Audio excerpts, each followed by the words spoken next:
Rrugët e qytetit të Urës vajgurore në bashkinë Dimal po bëhen gjithnjë më të rrezikshëm për këmbësorët dhe drejtuesit e automjeteve.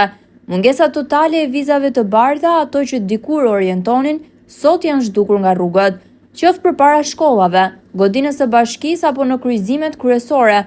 Mungojnë si vijat për kalim këmbësorësh, ashtu edhe ato ndarëse të korsive. Në disa raste, rrugët janë rikonstruktuar muaj më parë, për vizatimi i sinjalistikës horizontale ka mbetur pezull, duke krijuar kaos në qarkullim. Qytetarët jashtë kamerave shprehen se ndihen të friksuar sa herë kalojnë rrugën, ndërsa tregtarët dhe pronarët e bizneseve theksojnë se nuk e dinë më ku kanë qenë vizat e bardha, pasi rrugët janë të zbrazura nga çdo sinjal vizual.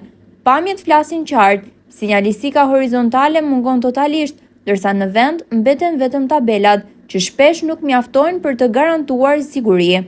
Edhe pse shqetësimi është ngritur prej muajsh dhe vetë televizioni Apollon ka komunikuar vazhdimisht me institucionet, reagimi ka munguar. Në një qytet që dikur kishte ritëm, mungesa e shenjave rrugore po e kthen çdo rrugë në një burim potencial aksidenti.